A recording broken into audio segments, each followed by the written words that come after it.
नमस्कार। Hello doctor कार्यक्रम में आप सभी दर्शकों का हार्दिक स्वागत, अभिनंदन। दर्शकों, जैसे कि आप जानते ही हैं, हेलो डॉक्टर कार्यक्रम में हम हर हफ्ते एक नए विषय के साथ आपके समक्ष उपस्थित होते हैं।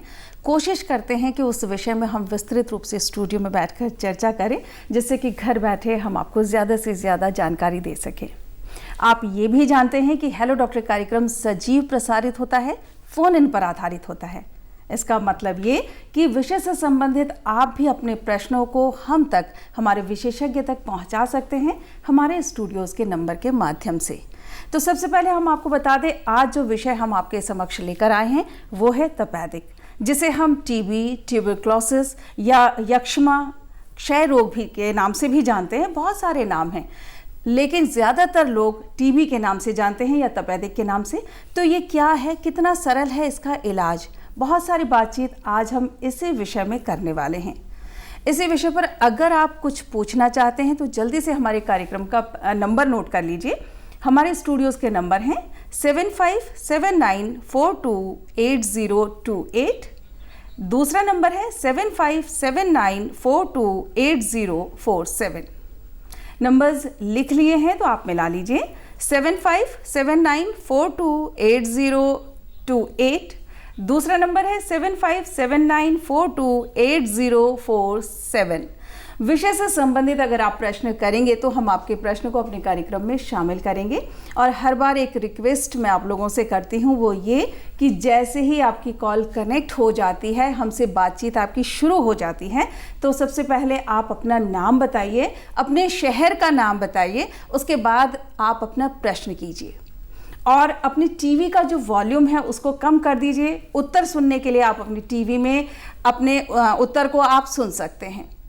तो ये ध्यान दीजिएगा कि जैसे ही कॉल कनेक्ट हो जाती है, अपनी टीवी का वॉल्यूम कम कर दीजिए या फिर थोड़ी सी दूरी बनाइए, उसके बाद प्रश्न कीजिएगा। विषय एक बार फिर से बता देती हूँ, तपेदिक, टीबी या फिर जिसे हम ट्यूबरक्लोसिस कहते हैं। इस विषय में बहुत सारी बातचीत करने के लिए हमारे साथ स्टूडियो में हैं राज्य क्षय उन्मूलन अधिकारी उत्तराखंड डॉक्टर मयंक बडोला। सर, बहुत बहुत स्वागत है स्टूडियो में आपका। सर, इससे पहले कि हम बातचीत शुरू करें, इससे पहले कि हमारे कॉलर्स हमसे जुड़ें, मैं अपने प्रोड्यूसर शिवराम सिंह रावत जी से रिक्वेस्ट करूंगी, सर माननीय प्रधानमंत्री की एक बाइट है हमारे पास, पहले वो प्ले कर दीजिए। टीबी जिस तरह लोगों के जीवन पर, समाज के स्वास्थ्य पर, देश की अर्थव्यवस्था पर और देश के भविष्य पर असर डालती है, उसे देखते हुए अब तय समय के भीतर टीबी से मुक्ति पाना बहुत ही आवश्यक हो गया है। भारत में तो वैसे भी किसी भी कम्युनिकेबल डिसीज से टीबी का प्रभाव सबसे ज्यादा है और इसका सबसे ज्यादा शिकार भी गरीब से गरीब होता है, गरीब उस मुसीबत में फंसता है। और इसलिए टीबी खत्म करने के लिए उठाया गया हर कदम सीधे सीधे गरीबों के जीवन से जुड़ा हुआ है। साथियों, दुनिया भर में टीबी को खत्म करने के लिए वर्ष 2030 तक का समय तय किया गया है, लेकिन मैं आज इस मंच से एक घोषणा कर रहा हूं कि भारत ने वर्ष 2030 से 5 साल और पहले यानी 2025 तक टीबी को खत्म करने का लक्ष्य अपने तय किया है।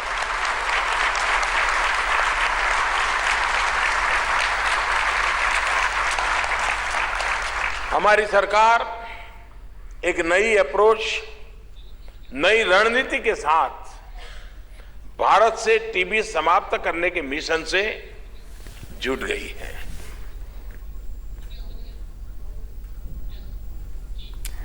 सर, हमने सुना अभी माननीय प्रधानमंत्री ने बहुत ही अहम बात ये कही कि पूरा विश्व जो है टीबी का उन्मूलन 2030 में करना चाहता है, लेकिन हम भारतवर्ष 2025 में ही अपने इस टारगेट को पूरा करना चाहते हैं।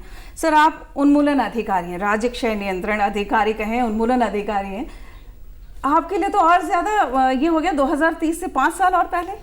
जी बिल्कुल सही बात है संध्या जी। जैसे आपने भी माननीय प्रधानमंत्री जी को सुना, हमारा गोल काफ़ी स्टीप कर दिया गया है। इनफैक्ट मैं आपको ये बताना चाहूँगा कि पूरे वर्ल्ड में अगर हम कंपेयर करें तो 1/4 पॉपुलेशन अगर टीबी के पेशेंट्स की बात करें तो भारतवर्ष में ही पाई जाती हैं। यानी कि सबसे बड़ी जिम्मेदारी इस टाइम पूरे विश्व में भारत की है कि वह इसका उन्मूलन करे, और इसके लिए टाइम बहुत कम है। मतलब टीबी जिस तरह की बीमारी है जिसमें 1 से 1.5 साल तक ट्रीटमेंट चलता है, उसमें एक व्यक्ति को ठीक करना, उसको आइडेंटिफाई करना, ये काफ़ी स्टीप टारगेट है। पर ऑल सेड एंड डन, मैं फिर भी यही आपको आश्वस्त करना चाहूँगा, प्रदेश की जनता को आश्वस्त करना चाहूँगा, हमने बहुत सारे इस प्रोग्राम में चेंजेस भी पैदा किए हैं। मसलन जैसे कि हमारे पास पहले केवल टीबी का थूक की बलगम की जांच करते थे माइक्रोस्कोप के नीचे रखकर। आज के टाइम में हमारे पास ट्रूनेट और सीबीनेट जैसी बहुत अच्छी मशीन्स हैं जो कुछ ही घंटों के अंदर अंदर 100% आपको बता देती हैं कि आपको टीबी है कि नहीं है। दूसरा, हमारी दवाइयों में बहुत ज़्यादा इंप्रूवमेंट आया है। ये दवाइयाँ 1960 से चल रही थी, आज तक बहुत अच्छे से काम कर रही हैं, पर हम लोगों ने बहुत सारी नई दवाइयाँ भी इस प्रोग्राम में इंट्रोड्यूस करी हैं। इसलिए मेरा पूरा विश्वास है, हम जिस तरह से हमारे को ये मैंडेट दिया गया है, हम ज़रूर उत्तराखंड जैसे हमारे राज्य में जहाँ पे बहुत फिट लोग हैं, अच्छे लोग हैं, ये जिस तरह से प्रोग्राम कंसीव किया गया है, ये बहुत कुछ निर्भर करता है कि आपकी जनता आपका कितना सपोर्ट कर रही है और कितना फ़ायदा उठा रही है। मुझे पूरा विश्वास है हम ये अचीव कर पाएंगे, और इसके लिए आप सभी का साथ की बहुत ज़रूरत है। बिल्कुल सर, और पहले हम लोग जब भी बात करते थे तो हम नियंत्रण की बात करते थे, और ये बड़ी खुशी की बात है हम उन्मूलन की ओर जा रहे हैं, उन्मूलन की हम बात कर रहे हैं। और उन्मूलन में जहाँ जितने भी मेडिकल टीम की ज़रूरत होती है, उससे ज़्यादा सपोर्ट जो है लोगों की ज़रूरत होती है, जैसा अभी आप बता ही रहे हैं। और सब पहले ज़माने में ये होता था कि जैसे ही लोग टीबी का नाम सुनते थे, ट्यूबरक्लोसिस किसी को हो गया, मतलब उनको ये लगता था कि अब ये तो बहुत ही भयावह बीमारी है, अब इसका ट्रीटमेंट या इलाज जो है संभव नहीं है। मतलब इस तरह की बहुत सारी बातें होती थी। और एक सबसे बड़ी बात, स्टिग्मा हो जाता था, लोग बताते नहीं थे लोगों को आपस में कि इसको फलाना व्यक्ति को टीबी हो गया है, तो मतलब उनको सोशल बायकॉट भी बहुत ज़्यादा झेलना पड़ता था। अभी आज की सिचुएशन में आप क्या बताना चाहेंगे कि कहाँ से कहाँ तक पहुँचे हैं हम लोग? देखिए, पहले और अब में बहुत फ़र्क आ गया है। आज के टाइम में प्रेस, मीडिया, लोग आजकल छोटे बच्चे भी हैं घर में, सब फेसबुक, यूट्यूब इस सब में जुड़े हुए हैं। हमारा प्रोग्राम भी ट्राई करता है कि इन सभी माध्यमों से हम सारी जानकारी जो है पूरे राज्य में और पहुंचा सकें। तो आज के टाइम में ये ऐसा दिक्कत नहीं है, पर समझना ज़रूरी है कि 2 चीज़ें, एक तो जो कलंक था पहले की अपेक्षा कम हुआ है पर ख़त्म नहीं हुआ है। आज भी लोगों का ये मानना है कि यदि किसी को घर में तपेदिक हो गया, टीबी हो गया, तो उनकी पूरी फैमिली में तपेदिक हो सकता है। इसका बहुत बड़ा जो इम्पैक्ट है वो फीमेल्स में पड़ता है, उनकी शादी में दिक्कत हो जाती है। कई बार इस तरह की दिक्कतें भी देखी गई। सर, बातचीत जारी रखेंगे, कॉलर है जुड़ चुके, पहले कॉल लेते हैं। हेलो। हाँ जी, नमस्कार। जी नमस्कार, नाम बता दीजिए अपना। हाँ जी, मैं तेजपाल जी से नीलकंठ पौड़ी गढ़वाल से बोल रहा हूँ। जी तेजपाल जी नमस्कार, स्वागत है कार्यक्रम में। हाँ जी डॉक्टर साहब, प्रणाम। डॉक्टर साहब, मेरे आपसे 2 सवाल हैं। यदि माता पिताओं को अगर टीबी की बीमारी होती है और संतान जन्म लेती है, क्या उनमें बीमारी आने का खतरा है या ठीक ठाक बच्चे जन्म ले लेंगे बिना बीमारी का? दूसरा सवाल मेरा डॉक्टर साहब से होगा कि आजकल शुगर की बीमारी बहुत फैल गई है। यदि किसी को ब्लड शुगर है, उसके साथ उसे टीबी हो जाती है, तो इलाज कितना संभव है इनका और कितना सरलता से हो सकता है शुगर वाले का इलाज टीबी से? सर जी 2 सवाल है मेरे। सर बहुत अच्छे 2 प्रश्न हैं इनके। जी मैं जैसा पहला प्रश्न समझ पा रहा हूँ कि यदि किसी को व्यक्ति को घर में टीबी है तो क्या वो औरों को भी हो सकता है और उनको क्या ध्यान रखना चाहिए? नहीं, इन्होंने ये पूछा है सर कि माता पिता को अगर टीबी है जी तो उनके के बच्चों को भी हो सकता है? हाँ, तो मैं उसी पे ही आना चाहूँगा। देखिए, टीबी जो है, जैसे आज के टाइम में आप कोरोना में जानते हैं एक से दूसरे को फैलता है। ये भी श्वास के माध्यम से आप छींकते हैं, खांसते हैं, बलगम जो निकलता है एक टीबी के पेशेंट से, इससे एक से दूसरे को हो सकता है। इसीलिए जब भी हम किसी टीबी पेशेंट को दवाई शुरू करते हैं, आइडेंटिफाई करते हैं, तो हम उन्हें ये भी सिखाते हैं कि कैसे अपने बलगम को सही तरह से डिस्पोज करें, कैसे उसे फेंकें। ये नहीं कि कहीं पे भी थूकते रहें, उसका एक स्पेशल तरीका है। आप एक कंटेनर लें, एक मग्गा रखें और उसके अंदर चूना रखें या फिनाइल हो तो फिनाइल रखें और उसी कंटेनर में दिन भर थूक फेंकना होता है और बाद में एक गड्ढा करके उसमें ये सारे के सारी चीज़ें दबा देनी चाहिए। इससे क्या होता है कि एक व्यक्ति से दूसरे व्यक्ति को ये नहीं फैलता। दूसरी चीज़ जो है, यदि माता पिता या किसी को भी परिवार में टीबी है तो खाली जिसको टीबी है उसी को नहीं, हम जांच उसके पूरे परिवार की करते हैं, यानी कि बच्चों की भी हम कुछ समय बाद जांच करते हैं यह पता करने के लिए कहीं उनमें टीबी के लक्षण तो नहीं है। साथ में सरकार की तरफ से मुफ्त दवाई दी जाती है जिससे कि टीबी उनको फैले नहीं। तो आप आराम से, अगर कोई व्यक्ति विशेष टीबी से ग्रसित है, पहली बार उसे पता चला है कि उसे टीबी है, यदि वो 2 महीने लगातार हमारी दवाई ले तो उससे कभी भी उसके परिवार और अगल बगल जहां वो काम करता है कार्य क्षेत्र में किसी को टीबी होने की संभावना नहीं है। ये समझना बहुत ज़रूरी है। तो पहले के 2 महीने में आपको टीबी के पेशेंट की एक नैतिक जिम्मेदारी है कि वो मास्क पहने, जैसे हम कोरोना के टाइम में पहन रहे हैं, अपने बलगम को ठीक से निस्तारित करें और साथ में दवाई बिल्कुल ना छोड़े, क्योंकि केवल उसी को टीबी नहीं है, उसके परिवार में भी ये फैल सकता है। दूसरा क्वेश्चन जो आपने पूछा बहुत सही पूछा कि डायबिटीज़ और टीबी का बड़ा गठजोड़ है। डायबिटीज़ में जैसे आप जानते हैं डायबिटीज़ भी लाइफस्टाइल डिजीज़ है, आज के टाइम में बहुत सारे लोगों को और बहुत यंग एज में होने लगी है। तो हम जब भी किसी टीबी के पेशेंट को हमारे पास आते हैं हम 100% उनका शुगर चेक करते हैं, यह जानने के लिए कि कहीं उनको शुगर तो नहीं है, क्योंकि देखा यह गया है कि जिस पेशेंट को डायबिटीज़ है उसमें टीबी विकराल रूप ले लेता है, उसकी प्रतिरोधक क्षमता कम होती है। तो हम पर इसे घबराने की बात नहीं है, हम उसके साथ साथ डायबिटीज़ को कंट्रोल करने की दवाई भी देते हैं और टीबी की दवाई भी शुरू करते हैं। और अक्सर ये देखा गया है जो लोग डायबिटीज़ से या तो पहले से ग्रसित हैं, क्योंकि वो दवाई लगातार लेते रहते हैं नियमबद्ध तरीके से, वो टीबी की दवाई भी बहुत अच्छे से लेते हैं और उसका नियम फॉलो करते हैं। तो ऐसी कोई दिक्कत नहीं है। आप अगर डायबिटीज़ भी आपको है तो पूरा 100% इलाज इस समय हमारे पास उपलब्ध है। मतलब दोनों बीमारियों के लिए दवाओं का सेवन किया जा सकता है एक साथ? जी, अगर ये प्रसंग आ ही गया है तो 3 चीज़ें और जुड़ी हैं टीबी के साथ जिसकी हम जाँच करते हैं। कोई भी व्यक्ति हमारे पास आता है तो हम उसकी टीबी के साथ साथ शुगर की जांच करते हैं, साथ में ये पता करने की कोशिश करते हैं कि क्या वो धूम्रपान तो नहीं करते हैं, क्या वो नशा तो नहीं करते हैं किसी तरह का, क्या वो अल्कोहल तो नहीं लेते हैं। तीसरी चीज़ जो हम पता करते हैं वो ये है कि क्या वो HIV से ग्रसित तो नहीं है। तो ये जांचें हर एक टीबी के जांच के लिए जो पेशेंट आता है उसको उसी दिन करा दी जाती हैं, क्योंकि HIV भी अगर यदि किसी पेशेंट को होता है तो सबसे पहले, क्योंकि टीबी सबसे कॉमन डिजीज़ है, तो भारतवर्ष में सबसे पहले आदमी को HIV ग्रसित आदमी को टीबी होता है। तो हम लोग वो सारी दवाइयाँ उसको साथ में देते हैं। और जो लोग टोबैको या बीड़ी का सेवन अत्यधिक करते हैं उनको हम कैसे वो छोड़ें उस प्रोग्राम से लिंक करते हैं। जो लोग अल्कोहल लेते हैं उनको उसके छोड़ने के तरीके बताते हैं, क्योंकि आपको ये पता होना चाहिए कि जो टीबी की दवाई हैं 6 से 9 महीने, कई बार 1-1.5 साल ली जाती हैं और सब में लिवर डैमेज होने की संभावना है।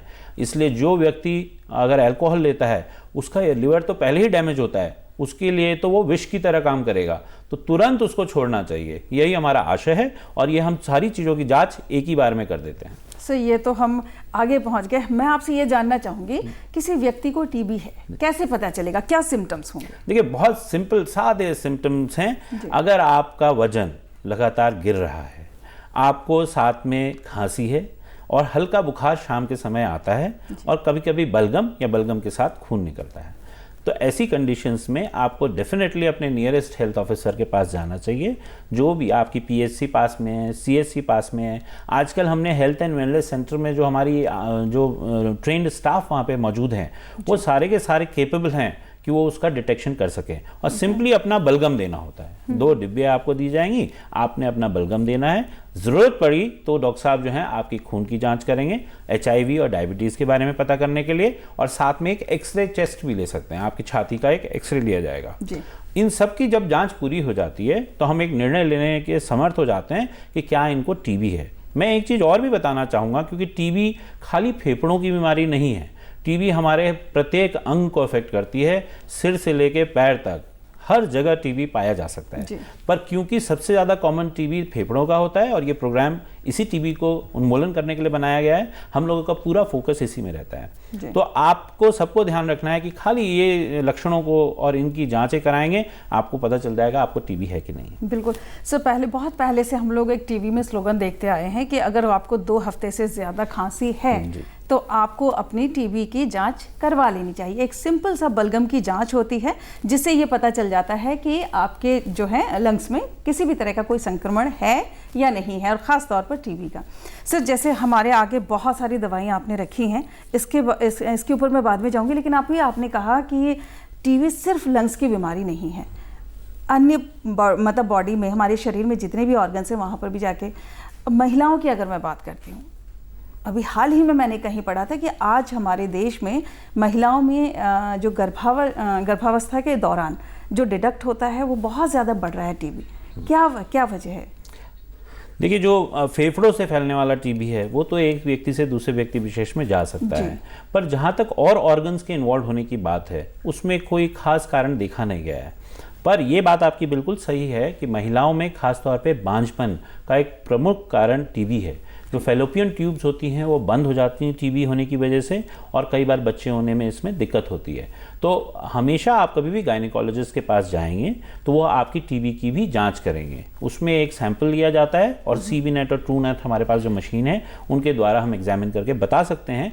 इसी तरह खाली यही नहीं, हमारे पेट में टीबी होता है जिसकी वजह से कई बार कॉन्स्टिपेशन और कई बार पेट में सूजन आ जाती है। ब्रेन में अगर टीबी होता है तो फिट्स आने लग जाते हैं। पर आपको मैं ये ज़रूर बताऊंगा, ये दवाइयाँ पूरी तरह काम करती हैं यदि आदमी नियम से लेगा तो चाहे कहीं भी टीबी होगा। आइडेंटिफाई अलग अलग जगह हो सकता है पर दवाइयाँ लगभग सेम ही हैं। अच्छा। और उसका 6 से 9 महीने का कोर्स साधारण टीबी, और जो ड्रग रेजिस्टेंट टीबी है उसका 1 से 1.5 साल तक ट्रीटमेंट चलता है। बिल्कुल सर, और डॉट्स है पूरे इलाज का पक्का वादा, ये भी हम लोग अक्सर पढ़ते भी हैं, बोलते भी हैं। सर इसके बारे में बता दीजिए हमें कि ये जो दवाएं हैं ये किस तरह से काम करती हैं, और जैसे अभी आपने कहा कि टीबी शरीर में किसी भी अंग में हो लेकिन दवाएं शायद यही हैं जी, तो इसके बारे में आप हमें बताएं किस तरह से जो है एक पेशेंट जब ये डिटेक्ट हो जाता है कि वो टीबी का पेशेंट है तो कैसे दवाइयाँ स्टार्ट हो जाती हैं? तो सबसे पहले बार जब भी कोई टीबी का पेशेंट हमारे पास आता है, हमें पता चल जाता है कि हाँ जी इनके अंदर बैक्टीरिया है, हम सबसे पहले उनकी दवाई शुरू करते हैं। दवाई के 2 फेज़ होते हैं। एक होता है जो कि ज़्यादातर शुरू के 2 महीने चलती हैं, इसको हम इंटेंसिव फेज़ कहते हैं। ये इस टाइम वो दवाइयाँ दी जाती हैं जो तुरंत सारे बैक्टीरिया को मार दें। तो हमारी सबसे पहले दवाई है वो इस तरह से HR, ये जो दवाई है आप देख रहे हैं इस तरह से शुरू करी जाती है। इन दवाइयों को जो है ये आप देखेंगे ये पूरा रोज़ एक गोली लेनी है और 28 से 30 दिन के हिसाब से ये दवाई बनाई जाती हैं। तो ये दवाइयाँ जो हैं नियम से व्यक्ति को डेली लेनी होती हैं। जब ये 2 महीने खत्म हो जाते हैं तो हम लोग 28 टैबलेट की ये स्ट्रिप है। उसके बाद ये अगले महीने भी इसी तरह से चलती हैं। हफ्ते में 3 दिन ये लेनी होती हैं, एक दिन छोड़ के ये लेनी होती हैं। और तो कितने महीने का कोर्स होता है? हाँ जी, जब ये 2 महीने खत्म हो जाते हैं तो रिमेनिंग जो 4 महीने हैं हमारे पास, उसमें हम लोग दूसरे तरह की जो ये दूसरी दवाई है ये देते हैं, और इससे इसकी वजह से जो बचा कुचा बैक्टीरिया है जो बॉडी में घूम रहा होगा कहीं पे, तो वो कभी पनप ना पाए। तो उसके बाद हम ये दवाई शुरू करते हैं, और ये जानने के लिए कि व्यक्ति विशेष दवाई ले रहा है कि नहीं ले रहा है, तो इस तरह का एक एनवेलप दिया जाता है। ये जो दवाएं हैं ये सिर्फ डॉट्स के नाम से ही हमें मिलती हैं या ये अलग अलग नाम है इनके? नहीं, ये डॉट्स के नाम से ही मिलती हैं। इनको फिक्स्ड डोज कॉम्बिनेशन कहा जाता है, FDC 3 और FDC 4। 3 वाले में 3 तरह की दवाइयाँ एक ही गोली के अंदर हैं, और 4 वाले में 4 तरह की गोलियाँ एक के अंदर हैं। मैं इसके बारे में बता रहा था कि हमें कैसे पता चलेगा और एक व्यक्ति कैसे अपनों को ट्रैक कर सकता है कि उसने दवाई ली कि नहीं। तो ये एक लिफाफा दिया जाता है जिसके अंदर वो दवाई को ऐसे रखेगा, और दवाइयों में नंबर लिखे रहते हैं कि कौन सा कब खाना है। तो जिस दिन वो दवाई खा रहा होगा उस दिन वो यहाँ पे जैसे 1 नंबर की दवाई है वो इसको खोलेगा जी, और इसके पीछे एक फ़ोन नंबर रहता है, अभी नहीं है पर फ़ोन नंबर रहता है। उसमें यदि वो डायल करता है, ये टोल फ्री नंबर है, यदि वो व्यक्ति विशेष डायल करता है तो हमें नहीं, भारतवर्ष में बैठे हुए, दिल्ली में संस्थानों में बैठे हुए लोग भी पता कर सकते हैं कि इस व्यक्ति विशेष ने ये दवाई खाई है कि नहीं। अच्छा। तो ये एक तरीका है जिससे कि हम मॉनिटर करते हैं कि कोई व्यक्ति दवाई खा भी रहा है, भूल तो नहीं गया है। हम उसे कॉल भी कर सकते हैं ये बताने के लिए कि आपने इतने दिन की दवाई नहीं खाई। यदि नहीं खाई तो हमारे सीनियर ट्रीटमेंट प्रोवाइडर्स उनसे फ़ोन पे और जाके खुद बात करते हैं कि क्या कारण है जिसकी वजह से वो दवाई नहीं खा पा रहे हैं। मैं आपको ये भी बताना चाहूँगा, देखिए ये दवाइयाँ जो हैं ये पूरी तरह से मुफ्त दी जाती हैं।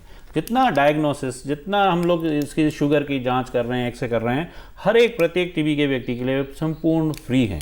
उसी तरह ये जो दवाइयाँ हैं 1 से 1.5 लाख की दवाइयाँ लग जाती हैं एक व्यक्ति को पूरा ट्रीटमेंट लेने में, और ये कम्प्लीटली फ्री दी जाती हैं। सरकार की ओर से ये पूरी तरह फ्री। लेकिन इसका कॉस्ट अगर हम बाजार में जाके लेते हैं तो 1 से 1.5 लाख रुपए के 1 से 1.5 लगभग लाख, होंगे ये जी। पूरा कोर्स की जो बिल्कुल। दवाई है। और ये सारी की सारी भारत सरकार की तरफ से प्रोक्योर करी जाती हैं, कई बाहर की कंट्रीज से बन के आ रही हैं और बहुत अच्छी दवाइयाँ हैं, बहुत इफेक्टिव दवाइयाँ हैं जी। ये रही बात नॉर्मल साधारण टीबी की, जो कि 6 महीने में हम लोग ट्रीटमेंट देते हैं और फिर इसका ठीक हो जाता है व्यक्ति। बिल्कुल दर्शकों, हम आपको यहाँ पर ये बता दें, आप इस समय कार्यक्रम देख रहे हैं हेलो डॉक्टर, जो कि दूरदर्शन उत्तराखंड से प्रसारित किया जा रहा है। और आज हेलो डॉक्टर कार्यक्रम में जो हमारा विषय है वो है टीबी, तपेदिक या ट्यूबरक्लोसिस। इस विषय में अगर आप भी कुछ जानना चाहते हैं, पूछना चाहते हैं, तो आपके पास मौका है हमारे कार्यक्रम में सीधे फ़ोन करने का, क्योंकि हमारा ये कार्यक्रम सजीव प्रसारित हो रहा है। लगातार आपकी टीवी स्क्रीन पर हम नंबर फ्लैश कर रहे हैं अपने इस कार्यक्रम का। सर, जैसे कि दवाओं की हम बात कर रहे हैं, 1 से 1.5 लाख रुपए का खर्चा आता है अगर हम सरकारी अस्पताल से नहीं लेते हैं तो। सरकारी अस्पतालों में ये मुफ्त में दी जाती हैं। तो मुझे ये बताइए कि अगर कोई जैसे व्यक्ति है जो पॉजिटिव हमें मिलता है, ट्यूबरक्लोसिस के सिम्टम्स हैं उसमें, तो किसी तरह से कहीं पर रजिस्टर्ड किया जाता है उनको ट्रैक करने के लिए, कैसे पता चलेगा हमें? जी, तो जब भी कोई भी व्यक्ति विशेष को हमें पता चलता है कि इसको टीबी है, तो उनका एक टीबी सपोर्टर हम एक व्यक्ति विशेष को उनके साथ बांध देते हैं। उनका काम होता है सबसे पहले कि इनका एक टीबी का कार्ड बनाया जाए। हर व्यक्ति के साथ, हर व्यक्ति जो भी टीबी पॉजिटिव होगा उसका एक कार्ड बनता है, जिसे हम निक्षय कार्ड भी कहते हैं। और निक्षय एक हमारा ऑनलाइन सॉफ्टवेयर है जिसके माध्यम से हम ट्रैकिंग करते हैं। हर एक व्यक्ति का पूरा संपूर्ण जानकारी हमारे पास उपलब्ध होती है। हम इसके साथ साथ जो हमारा ट्रीटमेंट प्रोवाइडर है उनके बैंक की जानकारी भी लेता है। वो इसलिए लेते हैं क्योंकि टीसी प्रोग्राम के तहत 500 रुपये प्रति माह प्रति व्यक्ति उसके पोषण के लिए दिया जाता है। आपको ये जान के हैरानी होगी कि हम 17 करोड़ के करीब पैसा जो है 2018 से बांट चुके हैं उत्तराखंड में। हमारे पास, जी बिल्कुल, हमारे पास 27 से 28 हज़ार लोग हर एक साल, नए लोग हर एक साल डिटेक्ट होते हैं जो टीबी से सफ़र कर रहे हैं। इसमें से 800 के करीब, 800 के करीब ऐसे व्यक्ति होते हैं जिनको मल्टी ड्रग रेजिस्टेंट टीबी होता है, यानी कि वो साधारण टीबी की दवाइयों से ठीक नहीं हो पाते हैं। और इनमें से भी 400 के करीब लोग ऐसे हैं जो साल में जिनकी मृत्यु हो जाती है। तो ये बहुत बड़ी प्रॉब्लम है, पर हमारे पास पहले से ज़्यादा अच्छे टूल्स उपलब्ध हैं और हम लोग इसमें प्रयासरत हैं। और हम चाहेंगे, आप बहुत अच्छा काम कर रहे हैं कि ये प्रचार प्रसार बहुत ज़रूरी है। देखिए, सारी चीज़ें उपलब्ध हैं, सारी चीज़ों में कोई पैसा नहीं खर्च होना है। केवल एक आदमी को अगर जानकारी हो तो वो सही जगह जा सकता है और अपना जो है निदान पा सकता है। जी, अच्छा सर, जैसे हम लोग उत्तराखंड में रहते हैं और उत्तराखंड में अभी जब हम लोग हैं देहरादून में, ये तो राजधानी है और यहाँ पर तमाम तरह की सुविधाएं हमें उपलब्ध हैं, लेकिन बहुत दुर्गम क्षेत्र भी हैं जहाँ पर डॉक्टर्स की कमी की वजह से आज भी लोग परेशान हैं। और जहाँ पर ये टीबी की जो दवाएं हैं वहाँ किस तरह से पहुँच रही हैं? तो मैं आपको ये बताना चाहूँगा, हमारा पूरा एक मैकेनिज्म है जिसके माध्यम से स्टेट लेवल से, देहरादून से, आप चाहे पिथौरागढ़ के किसी कोने में चले जाइए, यह सारी की दवाइयाँ as it is, same brand same चीज़ हर जगह उपलब्ध है। इनकी कभी कभी कमी और कम ज़्यादा होती रहती हैं, ये तो सप्लाई चेन का मामला है, बट ये सारी जगह सेम स्टैंडर्ड मेडिसिन हर जगह उपलब्ध हैं। आपको क्या करना होता है कि जहाँ पे भी आप ट्यूबरकुलर यूनिट है आपकी CHC और कुछ PHCs में ये उपलब्ध है, जहाँ आप टेस्टिंग कराते हैं वहीं से आपको ये दवाई दी जाएंगी। और जब भी कोई व्यक्ति विशेष किसी जगह, मान लीजिए किसी जिले में, चमोली के घाट जिले में कोई अगर आदमी व्यक्ति विशेष हमारे को पता चलता है, तो गोपेश्वर से ये दवाई पूरा का पूरा डिब्बा उनके प्रोवाइडर को दे दिया जाता है और वो इंश्योर करता है कि ये दवाई खाएं। सर, ये एक प्रश्न मैं जानना चाह रही हूँ, प्रोवाइडर को क्यों दिया जाता है दवाई, क्यों पेशेंट को नहीं देते हम? जी, इसका एक बहुत बड़ा कारण ये हुआ था कि जब प्रोग्राम शुरू हुआ तो जैसे हम अमूमन और बीमारियां होती हैं, हम दवाई देते हैं और एक्सपेक्ट करते हैं कि आदमी उसको खाएगा। ये जो दवाइयां हैं ये करीब 6 महीने से 1.5 साल खानी है। आपको ही अगर मैं कहूं कि आप रोज़ एक विधि के अनुसार एक विटामिन की टैबलेट रोज़ खाइए, आप भी हो सकता है कई दिन भूल जाएं। और इसमें इस दवाई को भूलना बहुत खतरनाक होता है, क्योंकि जितने दिन वो इसको भूल जाएगा उसका ट्रीटमेंट फेल हो सकता है, उसको मल्टी ड्रग रेजिस्टेंट टीबी हो सकता है। तो एक कारण तो ये है कि वो मल्टी ड्रग टीबी ना बने। प्रोवाइडर को ये डब्बा दिया जाता है, प्रोवाइडर का काम है कि वो पेशेंट को दवाएं खिलाए, उसको खाना सिखाए और इंश्योर करे कि वो खा रहा है। ये दोनों काम उस प्रोवाइडर के काम है। उसके अलावा हम ये भी करते हैं कि एक सपोर्टर का भी एक हम चुनाव करते हैं, जो कि घर की कोई औरत भी हो सकती है, वहाँ की ANM और आशा हो सकती हैं, जिनके पास ये सारी दवाइयाँ रख दी जाती हैं, जहाँ से वो कभी भी आके व्यक्ति जो है दवाई ले सकता है।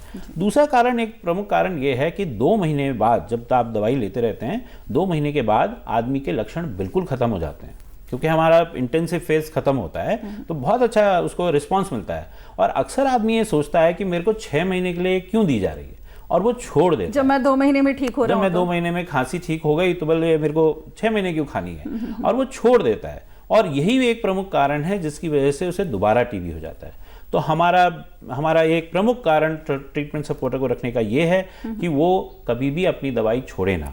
तीसरी कारण यह है कि इन दवाइयों के साइड इफ़ेक्ट्स भी हैं, बहुत सिंपल कॉमन साइड इफ़ेक्ट हैं कि आपको खुजली हो सकती है, आपको नमनेस आ सकती है, ऐसा लगेगा जैसे सुइयाँ से चुभ रही हैं, कई बार यहाँ पे चकत्ते से पैदा हो जाते हैं। ये छोटी चीज़ों की वजह से, और एसिडिटी होती है, ये बड़े कॉमन सिम्टम्स हैं। कई लोग घबरा जाते हैं, हाँ, छोड़ देते हैं कि ये हमें सूट नहीं कर रही है, हमें दिक्कत कर रही है दवाई, जबकि ये होना है और इसके पार जाने के बाद ही आपका ट्रीटमेंट सक्सेसफुल होता है। एक चीज़ और है यहाँ पर, लोगों को ये भी लगता है कि ये सरकारी है, मुफ्त में मिली है तो ये असर नहीं कर रही है, ऐसा भी लोगों का माइंडसेट है। नहीं, मैं आपको ये बताना चाहूँगा, ये कोई भी दवाई यहाँ भी नहीं बनी है, ये बहुत बड़ी बड़ी संस्थाएं वर्ल्ड ओवर हमारे को, भारत सरकार को ये बना के देती हैं। ये सेंट्रली प्रोक्योर्ड है, इनकी क्वालिटी में कोई डाउट नहीं है। आप 1% बाहर मिलने वाली दवाई पे डाउट कर सकते हैं, ये बिल्कुल 100% इफेक्टिव दवाइयाँ हैं और बिल्कुल मुफ्त उपलब्ध है। बिल्कुल, और थोड़ी छोटी मोटी जो साइड इफेक्ट्स होते हैं तो उनको तो आप जो है इन दवाओं का, जहाँ इतना बड़ा फ़ायदा हमें हो रहा है, हमारी बीमारी ख़त्म हो रही है, तो छोटी मोटी जो साइड इफेक्ट हैं उसको हम साइड कर सकते हैं। अच्छा सर, जैसे कि कोई टीबी का पेशेंट है, रजिस्टर्ड हो गया, उसको हमें पता है कि हमने 6 महीने तक ये दवाई देनी है और हम प्रोवाइडर के पास पूरा 6 महीने का स्टॉक दे देते हैं, या फिर हम 2-2 महीने, 1-1 महीने करके देते हैं? नहीं, कहीं ऐसा तो नहीं चेन बीच में टूट जाए, क्योंकि अभी आप कह रहे हैं कि दवाई छूटनी नहीं चाहिए। नहीं, देखिए, हर एक जिले में हमारे जिले क्षय रोग अधिकारी हैं और उनके पास प्रचुर मात्रा में दवाइयाँ उपलब्ध होती हैं। अब जब भी किसी महीने में एक ब्लॉक में कोई पेशेंट या 2 पेशेंट, ज़्यादा नहीं होते, 1 हफ्ते में आपको एक ही पेशेंट हो सकता है मिले, तो हमारे पास बहुत टाइम होता है कि हम उनके लिए अरेंज कर दें और अच्छी प्रचुर मात्रा में ये सारी की सारी दवाइयाँ, मतलब उनकी दवा ना छूटे, इनकी जिम्मेदारी सरकार की बिल्कुल सरकार की है जी। अच्छा सर, एक चीज़ और मेरे को बताइए, क्योंकि ये अक्सर सुनने में आया है कि जब ये दवाई खाते हैं तो थोड़ा उबकाई आना, खाने से मन हट जाना, किस तरह से अपना खान पान वो रखें, किस तरह के पौष्टिक आहार लें? जैसे कि अभी आपने कहा कि सरकार जो है 500 रुपये प्रति माह पेशेंट के खाते में डालती है। बिल्कुल, ये सारे के सारे पैसे डायरेक्ट बेनिफिट ट्रांसफर के तहत सीधे पेशेंट के खाते में दिया जाता है, इस आशय से कि वो अपनी खाने की क्वालिटी और क्वांटिटी अच्छी करे। अक्सर ये देखा गया है, जो लोग तपेदिक से अफेक्ट होते हैं, और आप अगर आंकड़े यहाँ पर उत्तराखंड के भी देखेंगे तो हमारे जो 4 जिले हैं, उधम सिंह नगर, हरिद्वार, नैनीताल और देहरादून, जहाँ पे आपको स्लम पॉपुलेशन मिलेगी, जहाँ आपको लोग मिलेंगे जो छोटे छोटे कमरों में रहते हैं, जहाँ वेंटिलेशन की कमी है, जहाँ धूप नहीं आ पाती है, ऐसी जगहों में ही टीबी के लिए पनपने का सबसे अच्छा जगह रहती है। तो ऐसी जगहों के लिए हमारे को ज़रूरी है, अक्सर वहाँ पे लोग नीचे, गरीबी लेखा के नीचे रहने वाले लोग होते हैं, लेबरर्स होते हैं, और ऐसे लोगों के लिए जब इतनी महंगी दवाई वो शुरू करते हैं, कई बार प्राइवेट सेक्टर से शुरू करते हैं, तो उनके पास सबसे पहला जो प्रॉब्लम आती है वो खाने की आती है। उनको उनके परिवार का भरण पोषण भी करना है। इस चीज़ को देखते हुए भारत सरकार ने 500 रुपये प्रति माह प्रत्येक व्यक्ति को, अगर 4 लोग इस घर में अफेक्टेड हैं तो 4 को दिया जाएगा, और उसमें हमारा जो ट्रीटमेंट प्रोवाइडर हैं वो जाते हैं, उनको समझाते हैं कि इस 500 रुपये का करना क्या है। ये नहीं कि आप जाके अपने बच्चों की फीस भर रहे हैं या सिगरेट और ये सब कर रहे हैं। आपका पहला काम, पहली रिस्पॉन्सिबिलिटी उस परिवार की है कि जो आपको 500 रुपये मिले हैं, यदि आप नॉन वेजिटेरियन हैं तो आप कम से कम अंडा रोज खाएं, क्योंकि इस ट्रीटमेंट में अंडा, प्रोटीन का होना बहुत ज़रूरी है।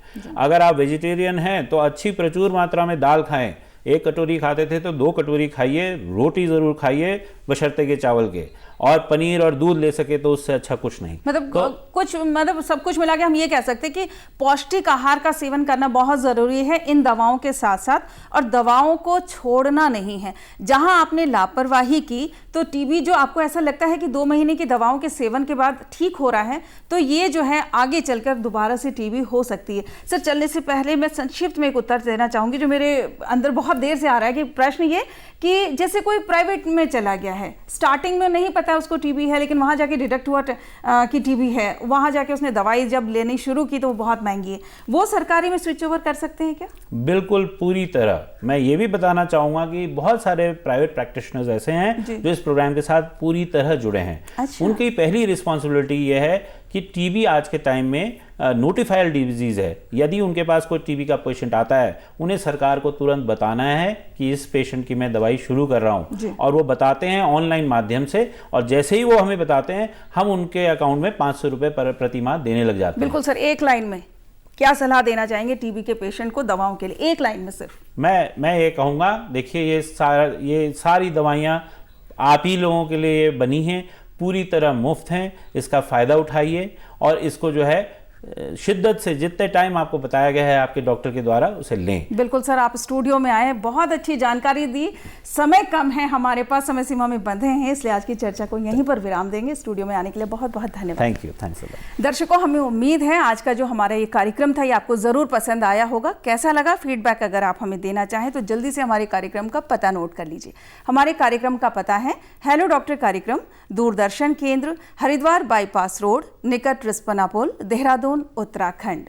अगले सोमवार एक नए विषय के साथ हम फिर से उपस्थित होंगे। तब तक के लिए हेलो डॉक्टर की समस्त टीम को दीजिए इजाजत। नमस्कार।